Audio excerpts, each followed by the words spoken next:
Hello students, कैसे हैं आप सभी लोग। मैं हूं Pooja Singh and welcome back to my channel. And इस समय हम डिस्कस कर रहे हैं क्लास 12 का जो बिजनेस स्टडीज का 2023 का जो क्वेश्चन पेपर है उसका सॉल्यूशन इस समय हम लोग डिस्कस कर रहे हैं, जिसमें मेरा ये चौथा लेक्चर वीडियो है। 3 लेक्चर वीडियो मैं ऑलरेडी अपलोड कर चुकी हूं and this is my fourth lecture video. ये मेरा चौथा लेक्चर वीडियो है। एंड लेक्चर स्टार्ट करने से पहले ना मैं आपकी एक कॉमन क्वेरी, एक कॉमन डाउट जो मुझसे काफी स्टूडेंट्स पूछते हैं बुक के बारे में, वो पहले मैं थोड़ा सा बताना चाहती हूँ। आप मुझसे अधिकतर बुक के लिए पूछते हैं कि मैम क्लास 12 की प्रिपरेशन के लिए कोई अच्छी बुक सजेस्ट कर दीजिए। तो ये बुक है मेरे सामने आई है, ओसवाल गुरुकुल की क्लास 12 की बुक है, क्वेश्चन बैंक है, जो काफी अच्छी है। स्पेशली मैं कहूंगी ये जो कॉमर्स के स्टूडेंट इसको जरूर रेफर करें। ठीक है। इवन मेरी जो ऑफलाइन क्लासेस है ना उसमें मैं इसी बुक से इस समय क्वेश्चन करा रही हूँ। This is question bank. ये सीबीएसई की आपकी मोस्ट लाइकली क्वेश्चन बैंक है। एंड कॉमर्स के जो डिफरेंट सब्जेक्ट हैं जैसे अकाउंटेंसी है, इकोनॉमिक्स है, बीएसटी है, ये तीनों अलग अलग सब्जेक्ट की अलग अलग क्वेश्चन बैंक ऐसे मार्केट में अवेलेबल है। तो आप इसको ले सकते हैं, ये काफी अच्छी बुक है। And this book is as per the latest syllabus. ये लेटेस्ट सिलेबस जो 31 मार्च 2023 को जो लेटेस्ट सिलेबस इशू किया गया है उसके अकॉर्डिंग ये बुक लिखी गई है। तो ये काफी अच्छी बुक है। प्लस इसमें एक खास बात है कि इसमें प्रीवियस ईयर के क्वेश्चन पेपर भी इंक्लूडेड है और इसमें हर टाइप के question, MCQ type question, short answer type, long answer type, numerical, case study, तो हर टाइप के क्वेश्चन इसमें बहुत डिटेल में डिस्कस किए गए हैं। तो आप एक बार ये बुक जरूर एक बार देख सकते हैं। ठीक है। और इसके साथ ही मैं कहूंगी कि ओसवाल का टेलीग्राम का चैनल है, वो भी आप जरूर ज्वाइन कर लीजिए, आपकी एग्जाम की प्रिपरेशन में हेल्प मिलेगी। ठीक है। वहां पे आपको फ्री मॉक टेस्ट मिल जाएंगे, फ्री स्टडी मटेरियल मिल जाएंगे। तो इनका जो टेलीग्राम का चैनल है वो भी जरूर ज्वाइन करें। उसका लिंक मैं डिस्क्रिप्शन में दे दूंगी। ठीक है। तो उसको भी आप ज्वाइन कर सकते हैं। एंड एक बात और है, मैं कहना चाहूंगी कि देखिए एग्जाम की अगर प्रिपरेशन करनी है ना तो सही गाइडेंस, सही टीचर, सही स्कूल और सही बुक, ये सब बहुत जरूरी है। ठीक है। तो एक राइट बुक का होना, एक सही बुक का होना भी बहुत जरूरी है। तो आप इस बुक को जरूर रेफर करें।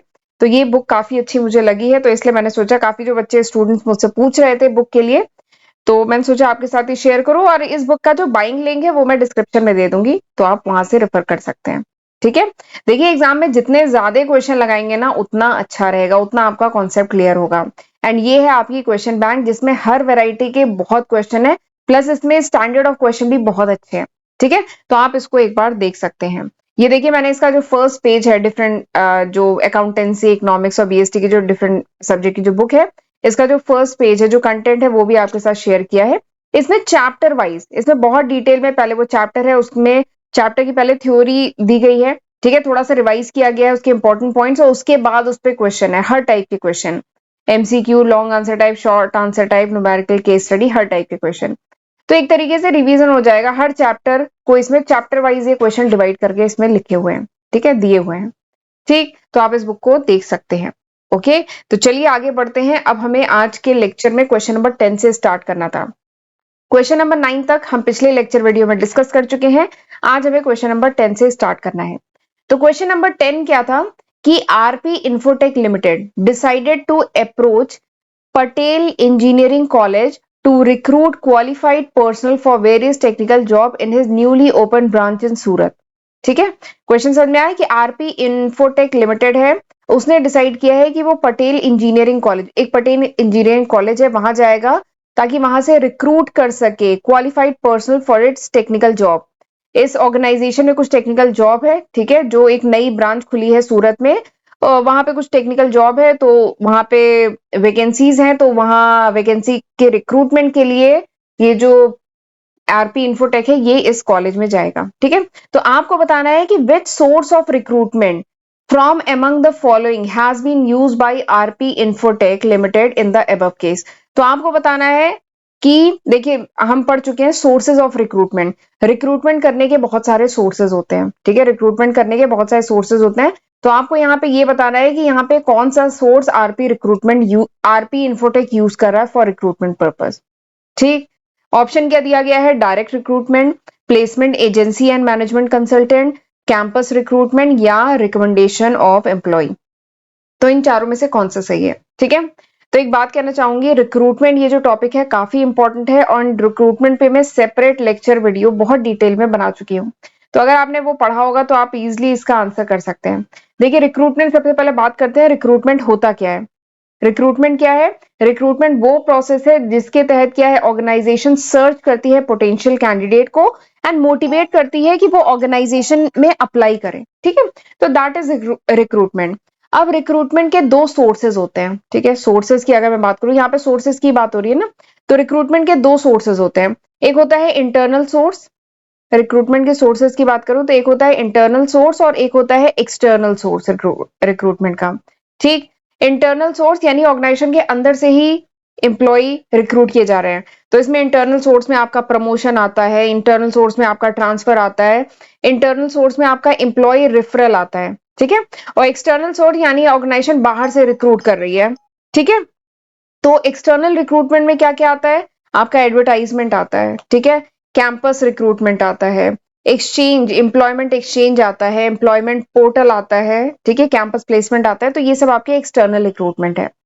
ठीक, तो यहाँ पर आप देख सकते हैं कि यहाँ पे ऑर्गेनाइजेशन क्या कर रही है, ये जो आरपी इन्फोटेक है ये कॉलेज में जाके रिक्रूटमेंट कर रही है ना, कॉलेज से कैंडिडेट पिक कर रही है। ठीक है, तो ये क्या कर रही है, कैंपस प्लेसमेंट कर रही है। क्या कर रही है, कैंपस प्लेसमेंट कर रही है। तो यहाँ पे कौन सा आंसर सही है, option C is the correct answer. ठीक, और आपको डिटेल में और पढ़ना है तो ऑलरेडी मैं सेपरेट वीडियो बनाई हुई हूँ, क्लास 12 का पूरा बीएसटी मेरे चैनल पे अपलोडेड है, तो वहां पे आप डिटेल में पढ़ सकते हैं, सेपरेट प्लेलिस्ट बनी हुई है। ठीक है, चलिए आगे बढ़ते हैं। अगला क्वेश्चन, अगला क्वेश्चन 11th क्वेश्चन है, ये क्या है, the organisation structure is deliberately design by the top management to facilitate smooth functioning of the organisation. एक ऑर्गेनाइजेशन स्ट्रक्चर है, इसको डिलिबरेटली, ठीक है, डिजाइन किया गया है, टॉप मैनेजमेंट ने डिजाइन किया है टू फैसिलिटेट, ताकि हेल्प हो सके smooth functioning of the organisation, यानी ऑर्गेनाइजेशन स्मूथली फंक्शन कर सके। ठीक है, तो जो ऑर्गेनाइजेशन का जो टॉप मैनेजमेंट है उसने ऑर्गेनाइजेशन स्ट्रक्चर ऐसे करके कुछ डिफाइन किया हुआ है। ठीक, आपको क्या बताना है कि which of the following is not the feature of such A structure, आपको बताना है इसमें से कौन सा स्ट्रक्चर का फीचर नहीं है, ये बताना है। ठीक, इसमें आपको चार ऑप्शन दिए गए हैं। पहला क्या है, it clarifies who has to report to whom। ठीक है, अगला क्या है, there is a systematic coordination among the various activity to achieve organization goal. Next is the standard of behaviour evolve from group norm rather than officially let down rules and regulation. Next is it plays more emphasis on work to be performed than interpersonal relationship among the employee. ठीक, तो ये चार option आपको दिए गए हैं, तो आपको बताना है कि कौन सा ऑर्गेनाइजेशन स्ट्रक्चर का फीचर नहीं है, नॉट अ फीचर, ये आपको बताना है। ठीक, तो सबसे पहले तो मैं ये बोलना चाहूंगी कि ऑर्गेनाइजेशन स्ट्रक्चर को आपको डिटेल में पढ़ना है तो ऑलरेडी मैं अपने चैनल पे सेपरेट प्लेलिस्ट, सेपरेट वीडियोस बने हुए हैं ऑर्गेनाइजेशन स्ट्रक्चर के। ठीक है, तो चलिए थोड़ा सा मैं आपको रिवाइज करा देती हूँ ऑर्गेनाइजेशन स्ट्रक्चर होता क्या है।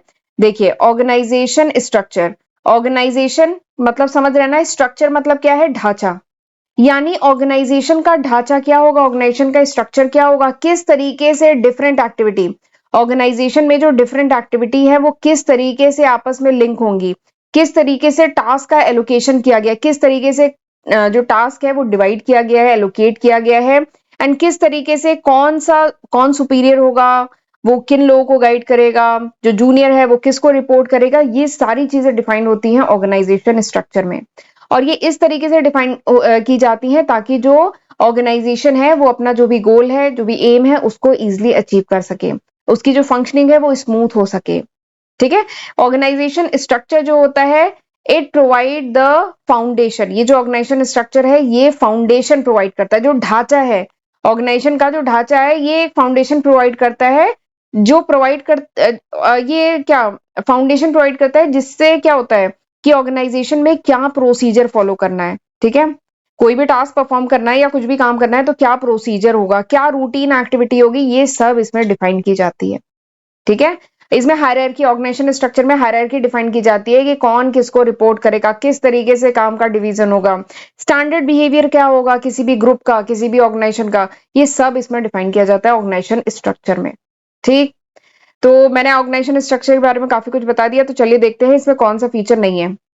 पहला क्या है, it clarify who has to report whom, तो हाँ ऑर्गेनाइजेशन स्ट्रक्चर डिफाइन करता है कि कौन किसको रिपोर्ट करेगा, तो ये तो फीचर है। अगला क्या है, there is a systematic coordination among the various activity to achieve the organization goal, तो हाँ, ऑर्गेनाइजेशन स्ट्रक्चर से क्या होता है, एक सिस्टमैटिक कोऑर्डिनेशन आता है डिफरेंट एक्टिविटी के बीच में कि कौन किसको, मतलब कि नहीं, कौन किसको नहीं, अमंग द वेरियस एक्टिविटी, ताकि ऑर्गेनाइजेशन अपना जो गोल है उसको अचीव कर सके। ठीक है, कौन किसको रिपोर्ट करेगा, प्लस किस तरीके से डिफरेंट एक्टिविटी एक दूसरे से लिंक है, ताकि ऑर्गेनाइजेशन अपना गोल स्मूथली अचीव कर सके। ठीक, नेक्स्ट क्या है, the standard of behaviour evolve from group norm rather than officially laid down rules and regulation. यानी ये जो तीसरा है इसको एक बार पढ़िए, इसमें क्या लिखा है, स्टैंडर्ड ऑफ बिहेवियर, यानी किस टाइप का बिहेवियर होगा ऑर्गेनाइजेशन में एम्प्लॉय का।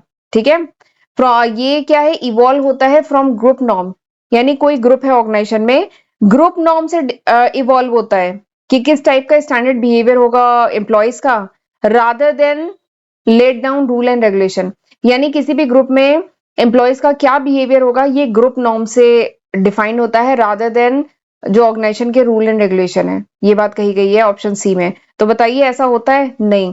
क्या स्टैंडर्ड बिहेवियर होगा? This is defined in the organisation structure. Organisation structure में डिफाइन किया जाता है कि ऑर्गेनाइजेशन में जो एम्प्लॉयज हैं इनका मतलब इनका जो बिहेवियर है, जो स्टैंडर्ड बिहेवियर है वो कैसा होना चाहिए। ठीक है, तो ये इसका फीचर नहीं है।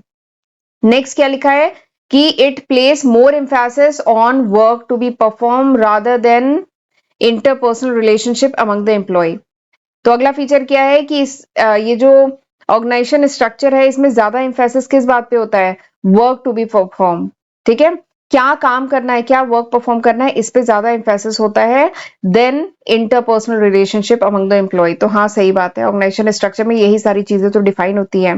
काम कैसे डिवाइड होगा, किस तरह से काम एक दूसरे होगा, किस तरह से काम एलोकेट किया जाएगा डिफरेंट लोगों के बीच, कौन किसको रिपोर्ट करेगा, स्टैंडर्ड बिहेवियर क्या होना चाहिए। तो बेसिकली इसमें वर्क से रिलेटेड ज्यादा इंफेसिस है रादर देन इंटरपर्सनल रिलेशनशिप। तो इसमें फर्स्ट ए बी और डी तो फीचर है, सी फीचर नहीं है। तो मेरे ख्याल से आपको आंसर मिल गया है। यहाँ पे पूछा है कि कौन फीचर नहीं है, तो सी फीचर नहीं है। तो यहाँ पे आंसर क्या है? Option C is the correct answer. ठीक, चलिए आगे बढ़ते हैं। अगला क्वेश्चन क्या है, आपको दो स्टेटमेंट दिए गए हैं, स्टेटमेंट 1 एंड स्टेटमेंट 2। आपको बताना है choose the correct option from the option given below. आपको बताना है कि स्टेटमेंट 1 इज ट्रू या सेकंड फॉल्स है या सेकंड ट्रू है, फर्स्ट फॉल्स है या बोथ ट्रू है या बोथ फॉल्स है, ये आपको बताना है। ठीक, तो चलिए स्टेटमेंट 1 एंड स्टेटमेंट 2 देखते हैं। देखिए स्टेटमेंट 1 क्या कह रहा है, स्टेटमेंट 1 कह रहा है कि capital market instrument are considered riskier both with respect to return and principal repayment. पहला स्टेटमेंट कह रहा है कि जो कैपिटल मार्केट के इंस्ट्रूमेंट है वो क्या होते हैं, वो रिस्कियर होते हैं। ठीक है, both in respect of return, return के रिस्पेक्ट में वो रिस्कियर होते हैं, एंड प्रिंसिपल रीपेमेंट के रिस्पेक्ट में भी वो रिस्कियर होते हैं। ठीक है, ये स्टेटमेंट 1 कह रहा है। स्टेटमेंट 2 क्या कह रहा है कि कैपिटल मार्केट के जो इंस्ट्रूमेंट होते हैं, capital market investment generally yield a higher return for investor. ये जो कैपिटल मार्केट इन्वेस्टमेंट है ये जनरली हायर रिटर्न देता है इन्वेस्टर को। ठीक, ये दो स्टेटमेंट यहाँ पे दिए गए हैं, तो आपको बताना है कौन सा सही है कौन सा गलत है। ठीक, तो सबसे पहले तो बात कर लेते हैं ये कैपिटल मार्केट इंस्ट्रूमेंट होते कौन से हैं। कैपिटल मार्केट इंस्ट्रूमेंट क्या है? कैपिटल मार्केट इंस्ट्रूमेंट यानी वो इंस्ट्रूमेंट जिनकी ट्रेडिंग कहाँ हो रही है, जिनको हम बाय सेल कर सकते हैं, कहाँ पे? कैपिटल मार्केट में। तो इसमें क्या क्या आता है? इसमें आता है आपका शेयर आता है, इसमें क्या आता है आपका डिवेंचर्स आता है, इसमें आपके डेट इंस्ट्रूमेंट्स आते हैं, इसमें आपका बॉन्ड आता है, इसमें आपका ईटीएफ आता है। ये सब क्या है? Capital market instrument. ठीक, और कैपिटल मार्केट ये बहुत डिटेल में, ये भी मैं अपने चैनल पर पढ़ा चुकी हूँ, सेपरेट वीडियो बना हुआ है।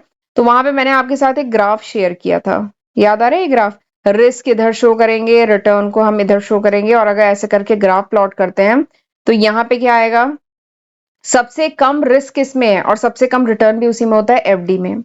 उसके बाद क्या आएगा? बॉन्ड। बॉन्ड में रिस्क थोड़ा ज्यादा है पर रिटर्न भी थोड़ा सा उससे ज्यादा है। ठीक है, उसके बाद आपका आएगा म्यूचुअल फंड, उसके बाद आपका आएगा शेयर। ठीक है, उसके बाद आपका आएगा डेरिवेटिव। ठीक है, ऐसे करके कुछ ग्राफ मैंने आपसे डिस्कस किया था ना, तो यहाँ पे वही बात हो रही है। ये है कैपिटल मार्केट के इंस्ट्रूमेंट। तो it is consider riskier both in respect of return and principal payment. तो ये बात एकदम सही है कि कैपिटल मार्केट के इंस्ट्रूमेंट जो होते हैं रिस्कियर होते हैं।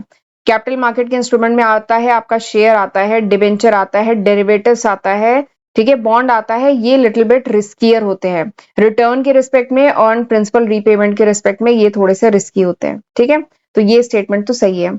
स्टेटमेंट सेकंड की बात करें तो कैपिटल मार्केट इन्वेस्टमेंट जो होता है generally yield higher return for investor. Capital market investment जो है ये क्या देता है, हायर रिटर्न देता है इन्वेस्टर को। तो हाँ, क्योंकि कैपिटल मार्केट में रिस्क थोड़ा ज्यादा होता है इसलिए रिटर्न भी थोड़ा ज्यादा होता है। ठीक है, शेयर में रिस्क ज्यादा है तो रिटर्न भी ज्यादा है, एफडी में रिस्क कम है तो रिटर्न भी तो कम है। ठीक है, तो सेकंड स्टेटमेंट भी ट्रू है। तो आप देख रहे हैं फर्स्ट सेकंड दोनों सही है, तो यानी यहाँ पे कौन सा आंसर सही है, option C is the correct answer. ठीक, समझ में आ गया। वैसे ये जितने भी टॉपिक है ना क्लास 12 की पूरी बीएसटी में अपने चैनल पे अपलोड कर चुकी हूँ, तो आप एक बार उसे रेफर कर सकते हैं अगर इन टॉपिक्स को और डिटेल में पढ़ना है तो।